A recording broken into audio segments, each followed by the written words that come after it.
Racikan baru Fernando Valente wajib diacungi jempol.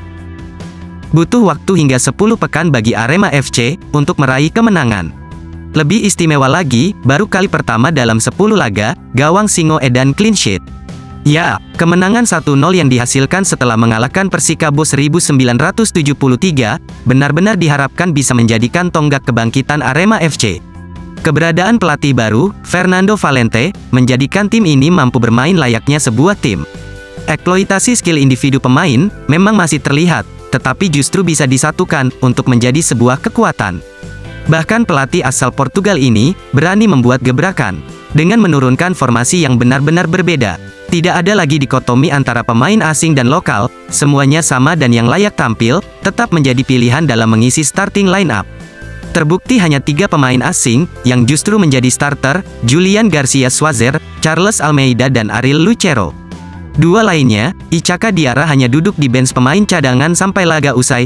Charles Lokolingoy baru masuk di menit 73, menggantikan Dedik Setiawan. Gustavo Almeida justru tidak dibawa ke Denpasar, Bali.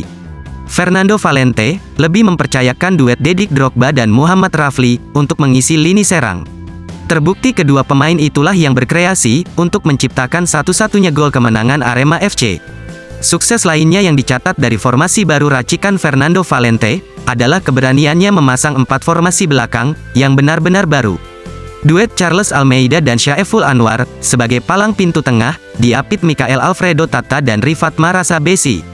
Terbukti keempat pemain itu menjadikan gawang yang dikawal kiper Filipina, Julian Schwarzer, benar-benar steril hingga laga usai, sesuatu yang tak pernah terjadi dalam 9 laga terakhir yang dilakoni Arema.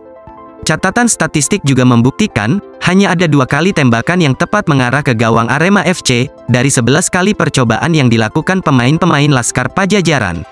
Tak heran jika tim asuhan pelatih asli Malang, Aji Santoso ini, hanya mencatat 22% akurasi tembakannya.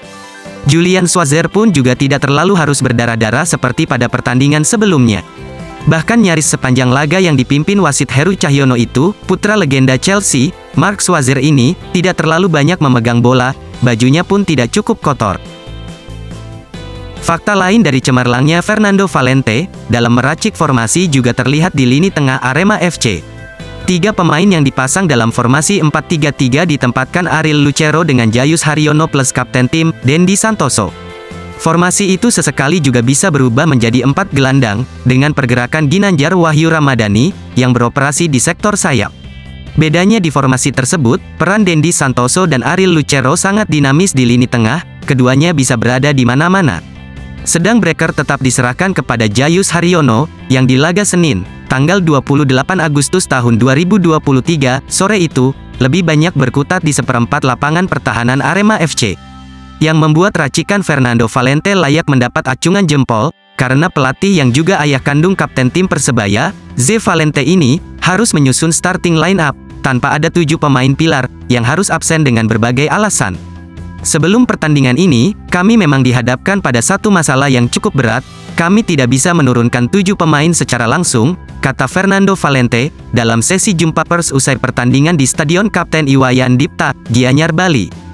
Terlepas dari kondisi tersebut, sisi positif dari hasil laga yang dihadiri 84 Aremania itu, adalah munculnya pemain-pemain yang bisa menggantikan posisi pemain utama, yang harus absen. Juga semakin gacornya penyerang sayap, Charles Lokolingoy, ketika dia diturunkan, setelah beberapa pekan harus absen karena cedera. Bahkan lebih menarik lagi, Lokolingoy sore itu dipasang sebagai striker murni, menggantikan posisi Dedik Setiawan. Meski hanya turun sejak menit ke-73, tetapi pemain berpaspor Australia itu berkali-kali merepotkan kiper Husna Malik. Paling tidak, pemain bernomor punggung 11 ini, memiliki 3 peluang emas, meski sayang belum bisa dikonversikan menjadi sebuah gol.